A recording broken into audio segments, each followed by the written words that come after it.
Welcome to the Forest of the Soul. As a photographic artist, I've spent my life looking for the point where light defines form. As an astrologer, I look for where the stars define the soul. For our generation, we aren't just learning symbols, we are reviewing our own growth rings.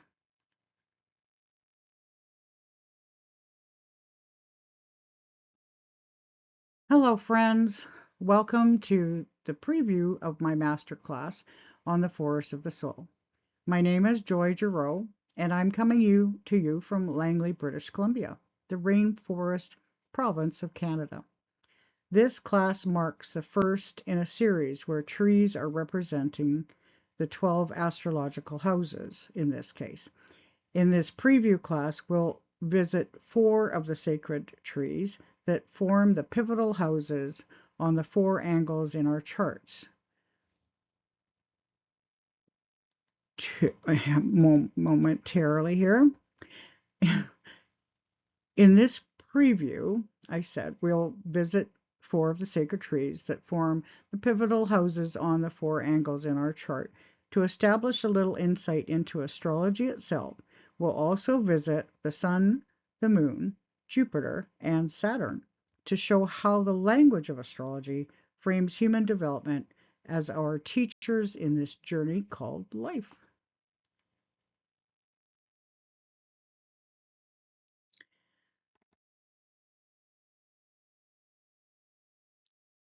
This is a project rooted in the Pacific Northwest, which is where I'm from. The why trees narrative, you ask? Well, in our corner of the world, trees are our elders. They breathe for us, they shelter us, and remind us of the passage of time. I chose the forest as our map because while astrology can feel abstract, a tree is something we can touch. Just as our BC forests move through the heavy rains of winter and the golden light of summer, our lives move through growth cycles, seasons of the soul. Whether you are in a spring phase of a new identity or the winter phase of a deep spiritual reflection, there is a tree in this forest that knows exactly how you feel. Just as in nature, we live through life cycles, planetary cycles, because we are nature. As a photographer, I see through life through light and texture. As an astrologer, I see it through cycles and roots. Each of these 12 houses is a clearing in your forest. So today we will walk through them using my artwork and the spirits of the 12, but today 4, sacred trees as our guides.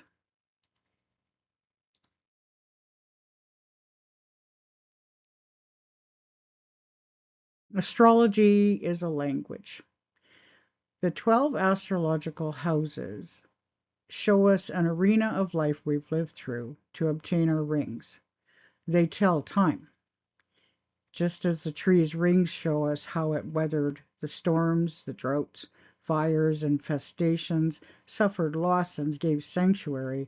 They tell us a story of stability, strength, endurance, sacrifice, and achievement. The 12 zodiac signs map seasonal, elemental, and psychological changes, acting as lenses to interpret personality and the life cyclical nature representing human development. As an elder, it provides us a window to see our story is unfolding or how our story is unfolding and how we earned our rings. The astrological houses describe the various areas of life, as I said. They show us where something happens. They just as this cross section of a tree shows us when and what it had to endure. In this class, I'm using the houses to show you where your soul has grown. We are no longer saplings. We are the old growth forest. Every experience in your life has created your very own rings.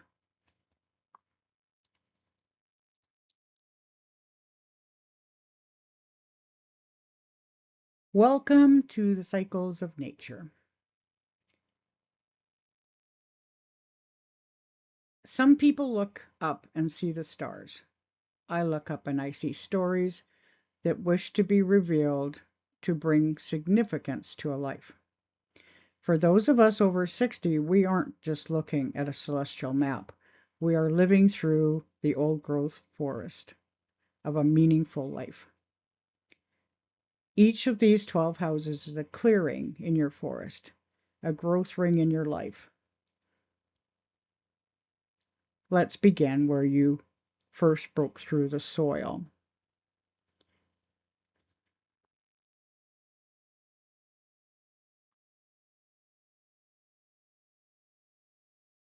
The chart as a theater production, it's a useful way to understand how the chart is developed. So the 12 houses of an astrology chart represent the stages of life and the environments where our story unfolds through each house. The planets represent the actors, the what. It is expressed through their energy and purpose, and the signs represent the how. Is expressed by a role they play or the costumes they wear, and then the houses, the where, provide the stage sets for the actors in the arena of life where it is all expressed. The aspects are the relationships between the actors. The rulers or ruling planets are the producers quietly controlling the budget.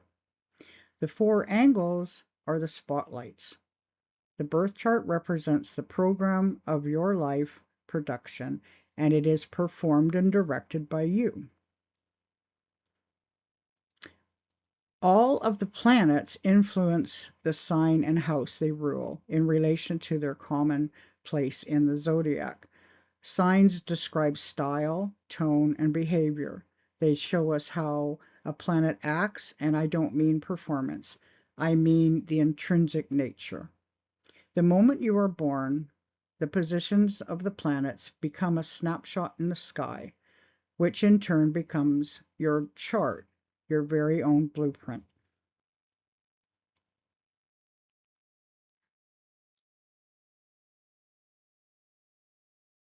So before we look at the great cycles of Jupiter and Saturn, the outer rings of our life's trees, we must look at the two lights that form our very core, the sun and the moon.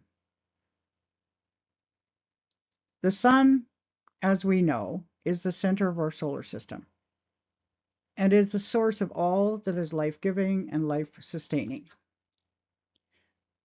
Astrologically, in our birth chart, it is similarly considered as a symbol of all that goes into make up our vitality, our drive, our will, and spur towards integration. It is the heartbeat, the energy of our being, inside and out, no matter what sign it lives in. The moon in the birth chart provides a counterbalance to the active principle of purpose signified by the sun. Its position in relation to us is that of an intimate companion in relation to the central sun. It is a reflector of light.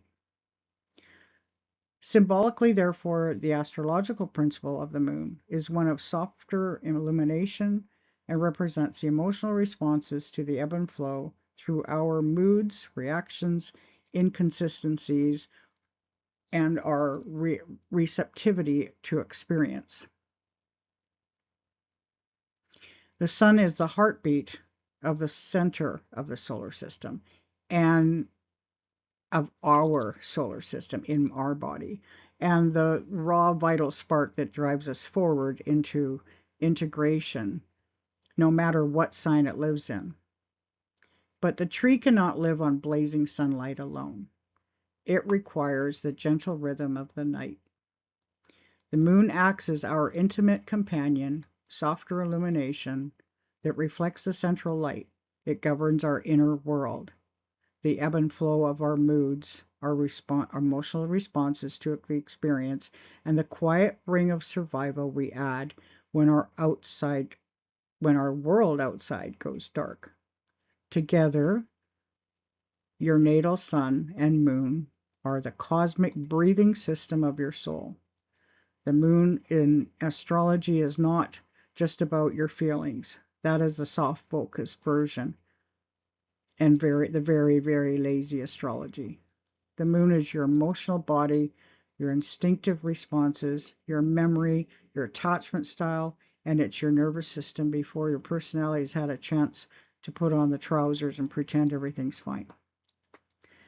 It shows what makes you feel safe, what makes you defensive, what makes you crave when tired, what you repeat without thinking, and where your inner child is still sitting in the corner, holding a biscuit, waiting for someone to notice.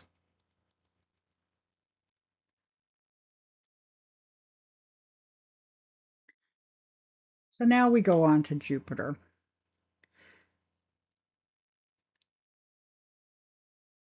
And this, hang on a second. Sorry. Okay.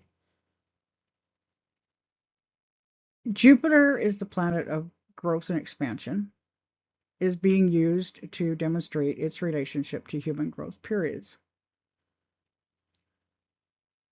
In astrology, Jupiter takes approximately 11.6 to 12 years to orbit the Sun, spending about 1 year in each of the 12 zodiac signs.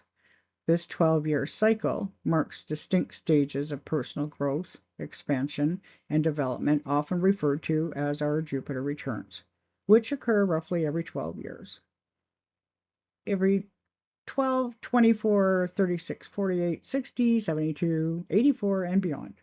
These stages represent a journey of maturation, shifting focus from early talent discovery to establishing legacy and wisdom. In our youth, Jupiter was the wind in our sails.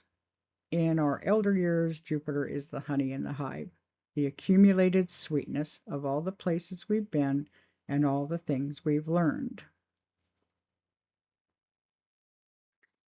And another little thing is, just to put it into context here, a 12-year-old will experience life in a much different way than someone who is 60.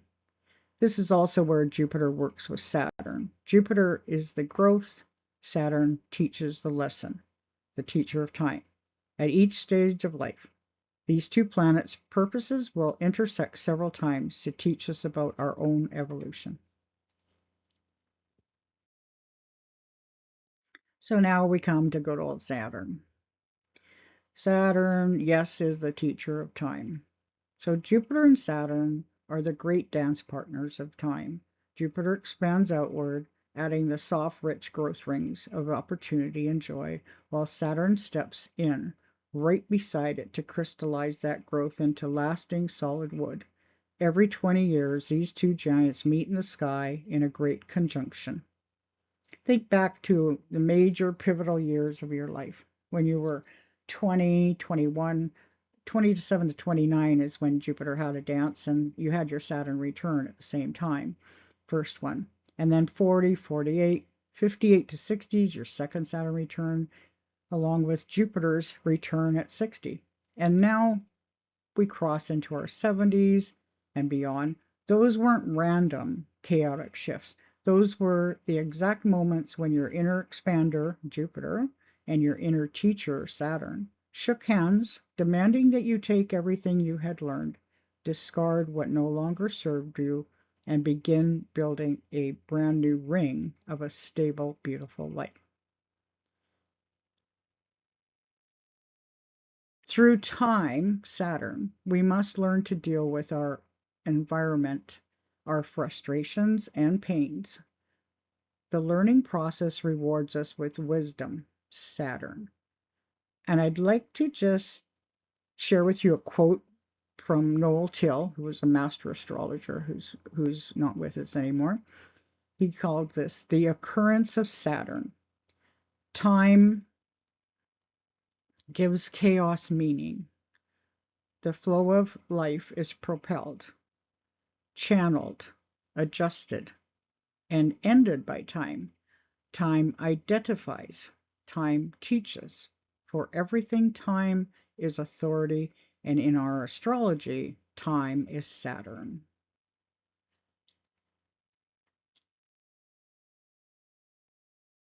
Okay, we've got these 4 angles are the AC, DC, MC, and IC. Together they form the spine of the chart, the vertical and horizontal axis, the great cross of embodiment, or in plain English, the places where the chart stops being abstract symbolism and starts behaving like actual life. The ascendant, my screen keeps flipping. The ascendant is where life rises through you. The descendant is where life meets you through others. The midhaven is where life sees you, and the IC is where life roots you. As you can see, there are times listed at each point. This represents the reference to the 24-hour clock divided into 4 equal sections. When the ascendant is determined, this gives a timestamp of a 2-hour window per sign as it is rising on the eastern horizon. Each quadrant shows up the 6 hours between the points. Universal time giving reference to a clock. An example is if you're born at 5 a.m., this will put your sun at the bottom left quadrant close to the morning, where if you are born at 11 p.m., your sun is on the bottom right quadrant, nearing to midnight. If born at noon, you are a daytime baby. So when we say you have a day chart, you were born on the top half of the chart. Your sun will be on the top half of the chart. If you're born night chart, it'll be on the bottom half. The actual positions for the MC and IC stay the same, but in the southern hemisphere, north sits on the top, and the south sits on the bottom, the directional. The houses remain as is. The times remain as is. It's about our standpoint on the earth. In the northern hemisphere, we look to the nadir for the IC, equals north at the bottom of the chart.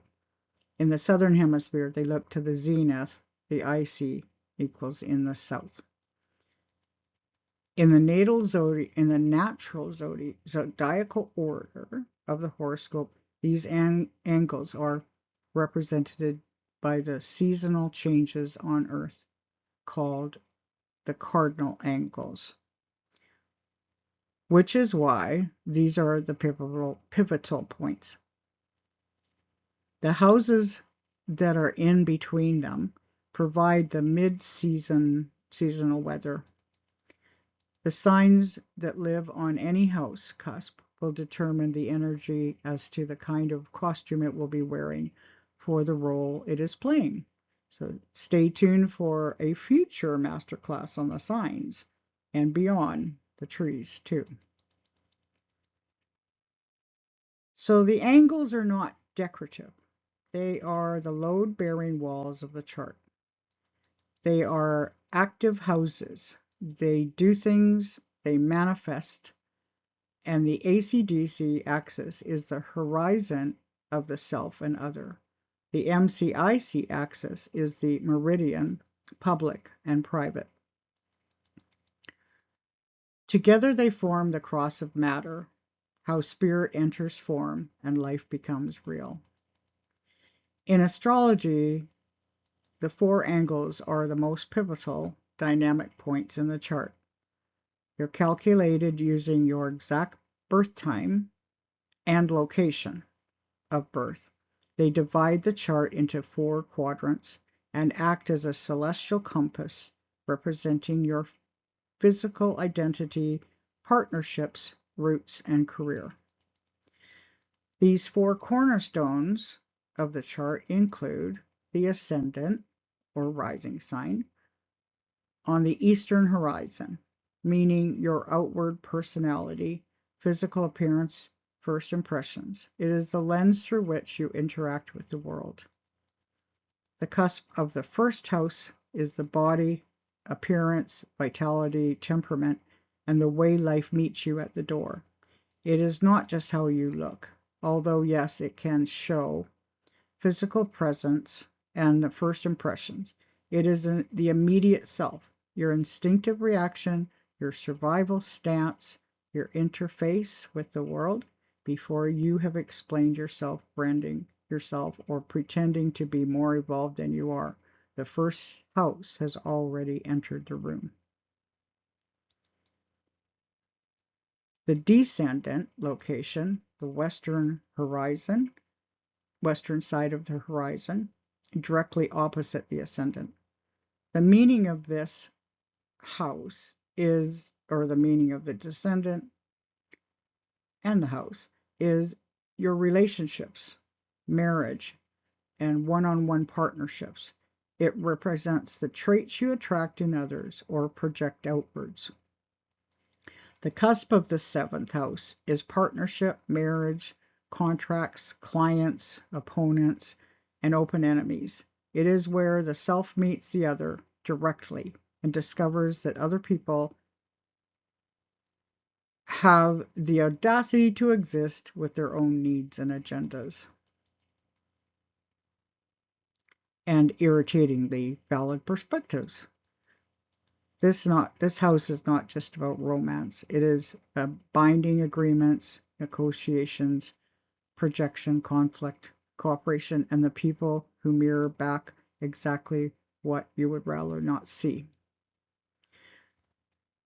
The midhaven, the MC, the very top peak of the chart, meaning your public life, your career, reputation, and life's ultimate purpose. It represents what you contribute to the world and your highest aspirations. The cusp of the 10th house is career, reputation, authority, status, public role, visibility, and the mark you leave on the world. It is not merely a job because plenty of people have jobs. It defines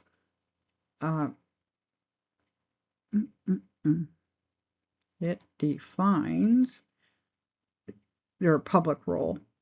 This house shows what rises into view, what people know you for, how authority works in your life, and where ambition, responsibility, and consequence gather. It is the place where the private self becomes visible, whether prepared or not. The 10th house does not care if you are having an introverted week. It has a press release to issue.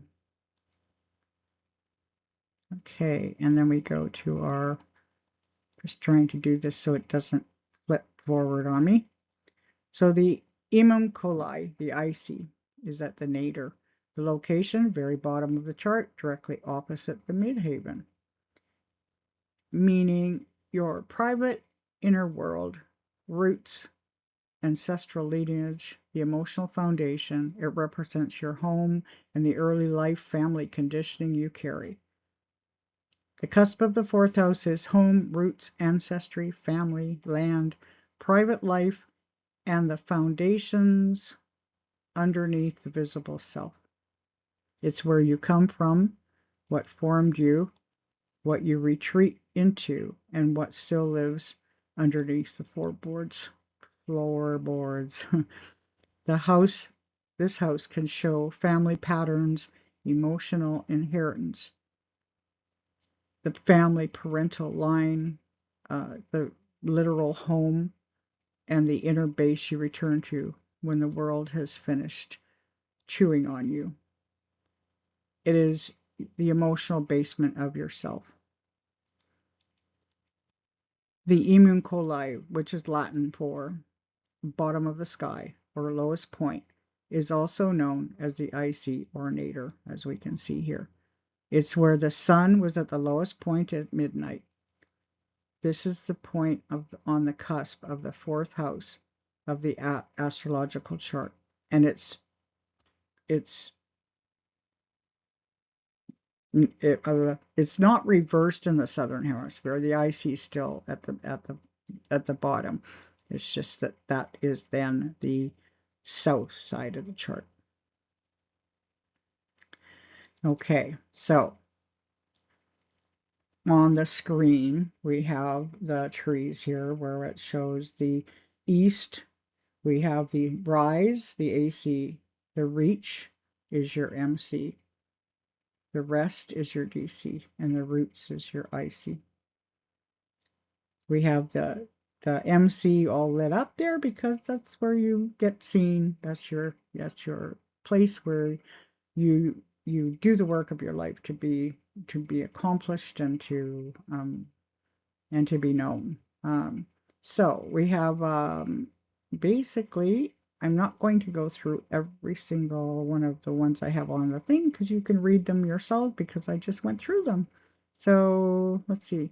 What else do we want to say before we leave this one? Because every other time it's plot forwards.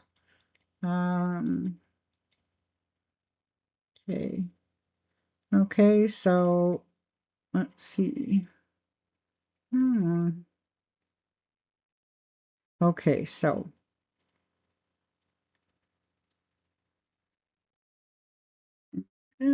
just lost my spot. Okay, so in closing of this screen, the IC represents your private self and your root or home base. It symbolizes where you're coming from, while the midhaven, which is opposite the IC, represents your public life, reputation, career, and where you're going. The first, fourth, seventh, and 10th houses are angular because they are tied to the angles, to the seasons, which it comes to. They are active houses, they do things, and they manifest. We go.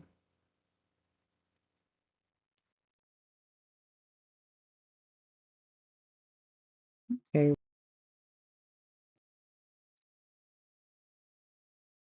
Okay. Huh. Let's start with the first tree that we have here, our first sacred tree. I chose the ginkgo biloba because it's a living fossil. It is singular in its genus. There's nothing else like it on Earth, and it's remaining unchanged for over 200 million years. Ginkgo trees are renowned for their resilience. They've survived the Hiroshima bombing and thrive in harsh urban environments.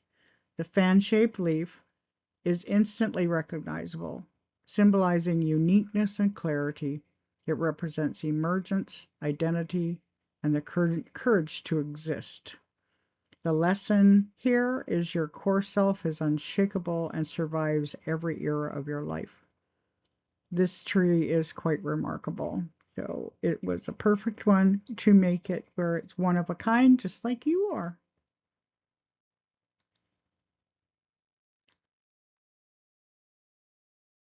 Now let's go on to the first house with our dear Ginkgo.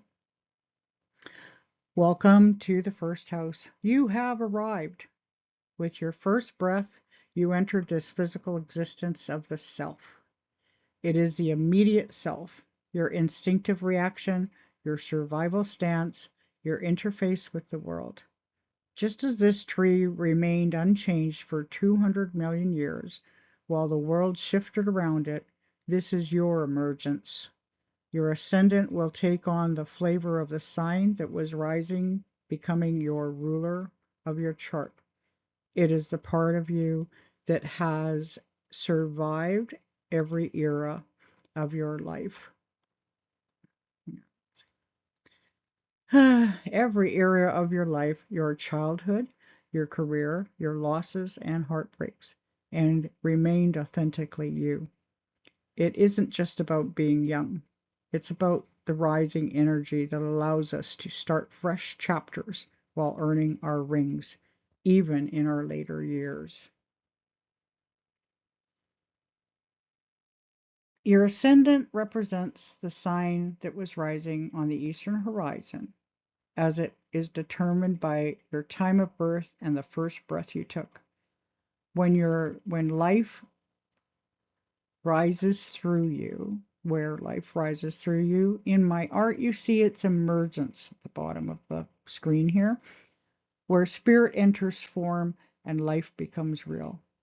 The first house is the body, appearance, vitality, temperament, and the way life meets you at the door. This is your first house, your core identity. It remains unchanged by the world. As an elder, you are living time machine of your own history. And then I'll leave it to you reading the screen or the picture. So, although I will say the ginkgo biloba tree here is one of the most metaphorically rich plants in the world, often described as a living fossil because it has remained virtually unchanged for that whole 200 million years. Like, this is pre-dinosaurs, guys. This is quite amazing. Um, I've seen we have lots of ginkgos on urban, boardwalks and boulevards and all that, and I never had any idea that they were this popular, that they've been around this long on this planet. So even, let's go to the next slide. Okay. Huh. Now we have the southern live oak. It's a species of oak tree, of course. We don't have any much up here. There is one in Surrey that I noticed in one of the gardens that we used to go photograph, but it's not native to here. It's more in the southern states. So this species of oak tree is native to many of the U.S. states, mostly in the south. It is known as an evergreen because it keeps its leaves for most of the 12 months of the year. The limbs have a tendency to grow wide and sprawling, causing them to lay on the ground the older and heavier they get, sometimes referred to as elbows on the ground. The live oak can live over 500 years, along with its faithful companion, the resurrection fern. Now, this is in this picture, you can see the looks like sphagnum, or not sphagnum moss. It looks like Spanish moss, and it, hanging over it.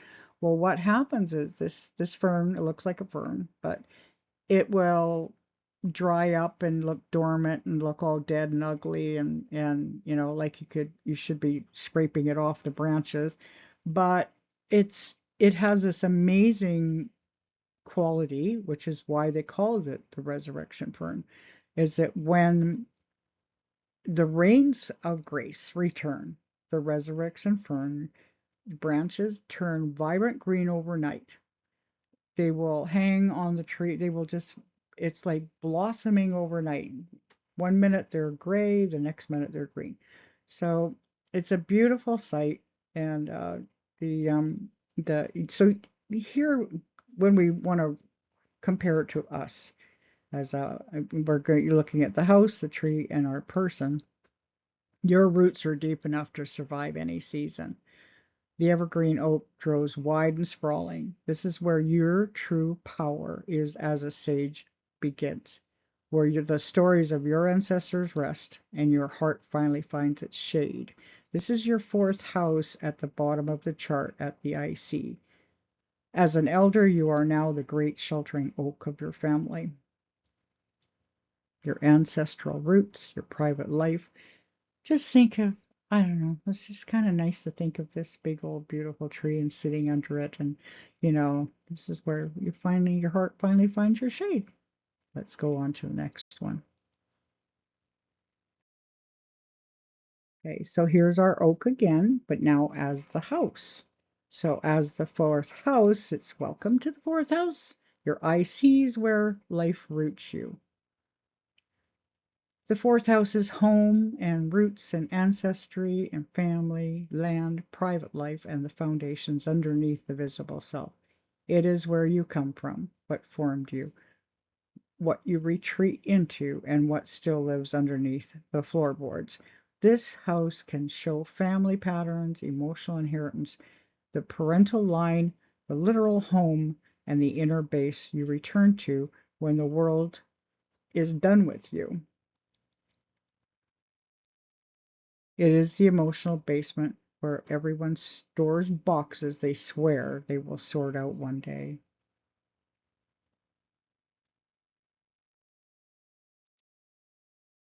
The lowest point of your chart, it is the midnight. It is the roots of your ancestors, your private sanctuary.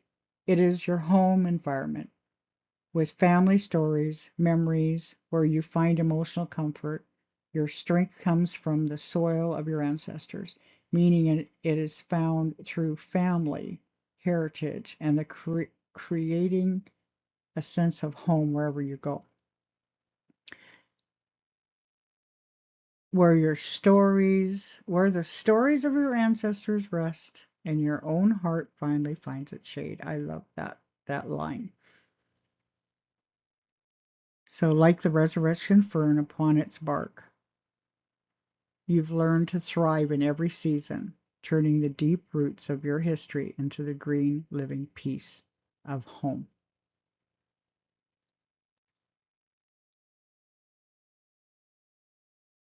Now let's go on to the quaking aspen. The mirror of other. Aspens are one organism with many trunks. We aren't alone. We are a grove, the shared root. Other than the massive sequoias or the biblical bristlecone pines, the oldest known aspen clone lived more than 80,000 years on Utah's Fish Lake National Forest. In a breeze, quaking energy of the leaves represent the constant communication between partners. A stand or group of aspen trees is considered a singular organism with the main life force underground in the extensive root system. Before a single aspen trunk appears above the surface, the root system may lie dormant for many years until the conditions are just right, including sufficient sunlight. In a single stand, each tree is a genetic replicate of the other, hence the name a clone of aspens used to describe a stand. Hang on. From the Midwest across Canada, oh dear. Okay, from the Midwest across Canada, north into Alaska, and across the west through Arizona and New Mexico, quaking aspens dot the edge of the conifer forest in clusters or clones. Yes, one aspen tree is actually only a small part of the larger organism. Now here we go with our 7th house in the quaking aspen. And you can see how cool it looks. Look at how the roots are. And they're above ground and they all connect underneath like crazy. And their eyes. There's beautiful, beautiful trees. And they turn such pretty colors in the fall.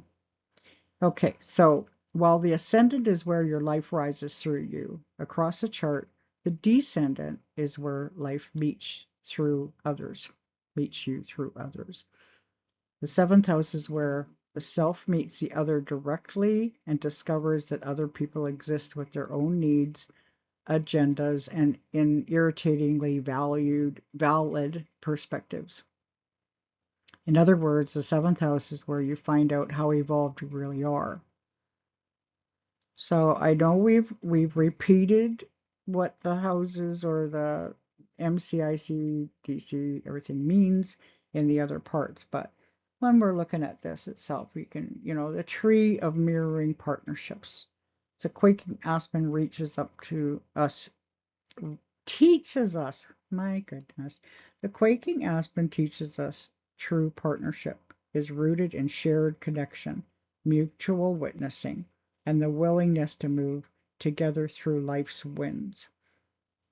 The 7th house is all partnership, marriage, opponents, open enemies, the realization that we are all deeply interconnected by our roots, the art of balance and harmony and commitment.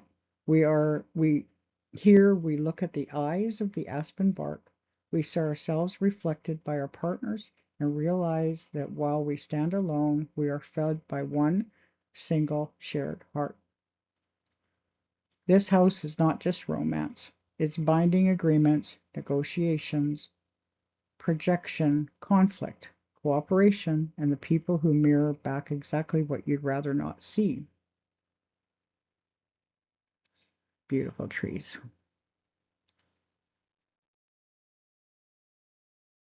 And now on to our giant sequoia. Yes, a giant sequoia trees exist in British Columbia on Vancouver Island, though they are not native to the region and were introduced mostly in the late 19th and 20th centuries.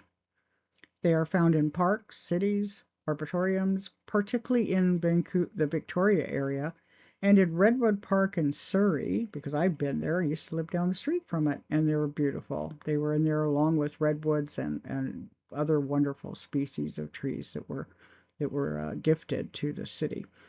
Um, and so, they're also in Vancouver areas around. We're forest everywhere we look around here.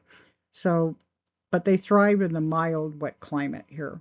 While they grow quickly in BC, they are unlikely to reach the massive sizes seen in their native California due to the cooler climate here.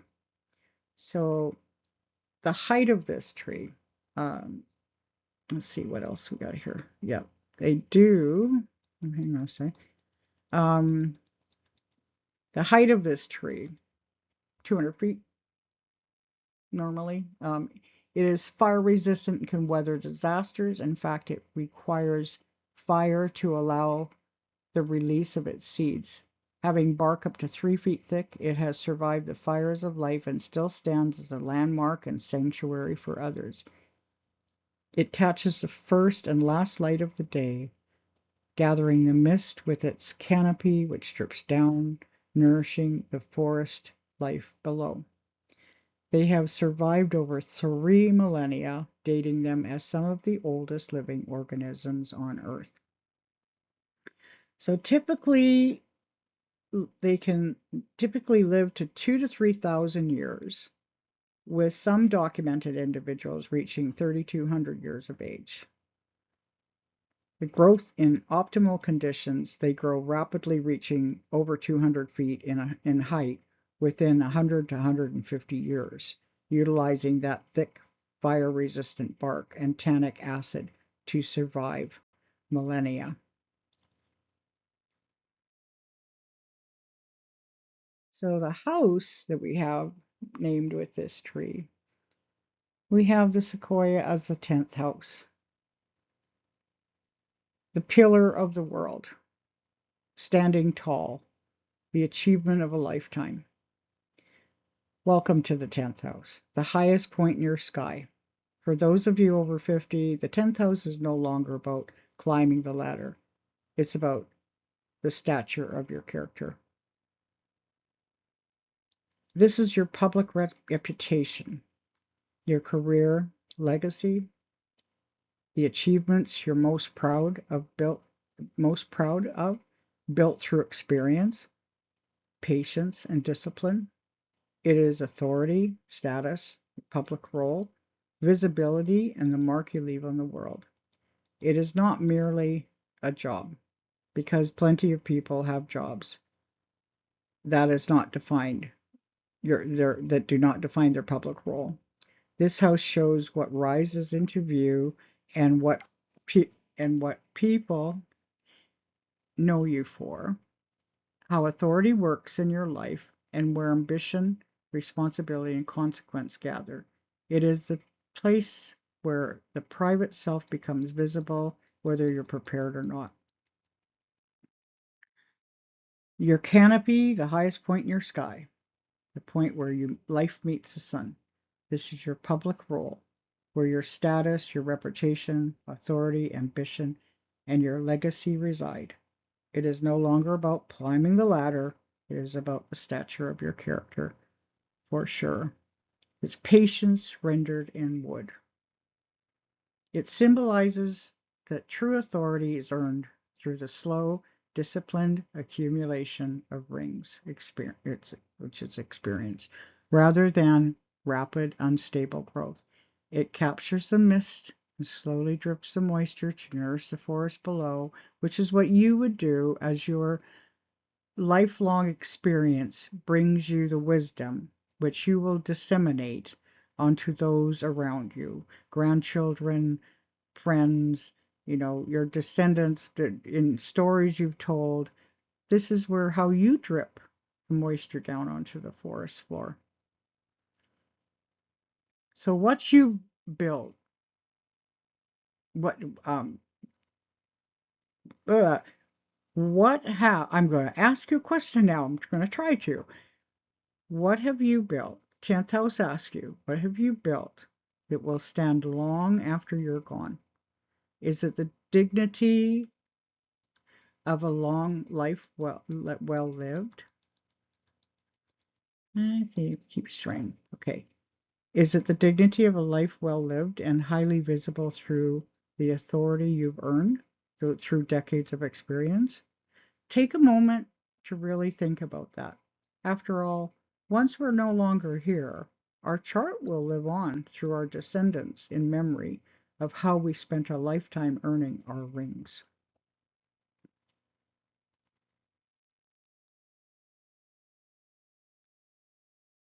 So as we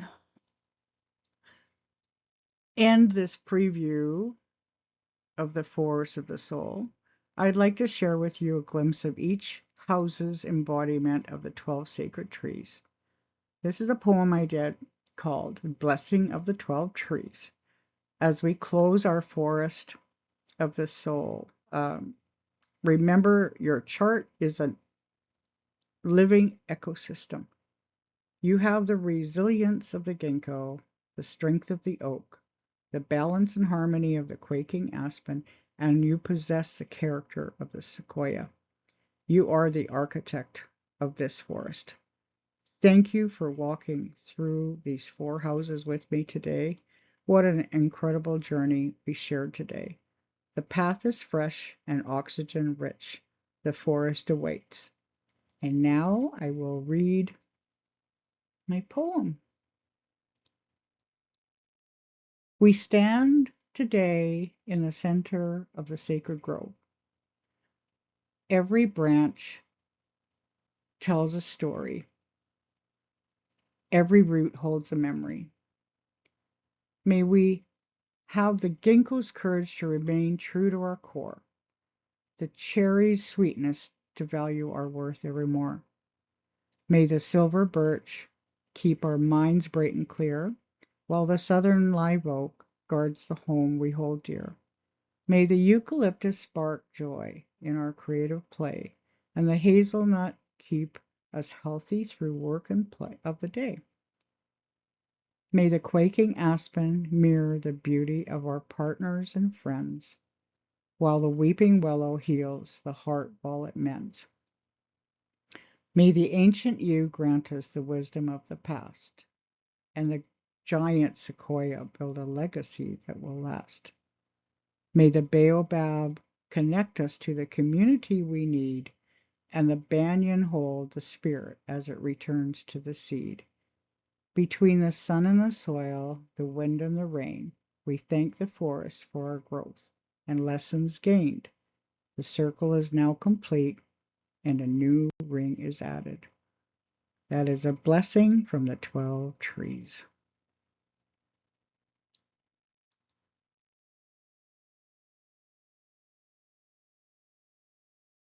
Know that our ancestors, our loved ones who shared in this lifetime who've passed, they are always watching over us.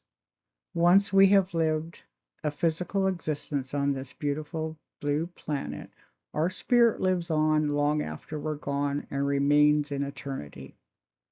Through the stories we leave behind, along with our birth charts themselves, our story will continue through familial threads and our descendants.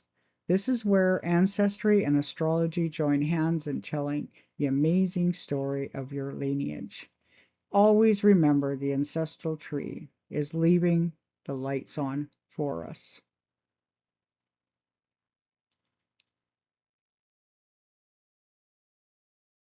Thank you for exploring the Forest of the Soul with me. It was an absolute pleasure to share 4 of the sacred trees with you today. I hope you'll return to discover the rest of the astrological houses in the Forest of the Soul. If you enjoyed this stroll, I invite you to return to the forest and visit the 12 fully rooted sacred trees and their story. So thank you again for walking with me through the Forest of the Soul. If you enjoyed this presentation, I invite you to continue strolling the forest path as we visit with each of the astrological houses as 12 sacred trees. The full masterclass to be announced later in July. It will probably run time about 2 to 3 hours. I priced it at $60 Canadian, and the registration link for the full masterclass will be it'll come out to be announced, but it'll probably be in later July, and as soon as I've got it ready, I will uh, I will I'll send the registration link out to everybody I've done so far and anybody else that wants it. And so I thank you again from myself, Joy, and my Lighthouse Astrology and Lens Dancer Studio with my artwork. Is warm regards and forest blessings. I hope to see you in the clearing. Thank you so much for joining me today. This was certainly a pleasure. Thank you. We'll see you soon.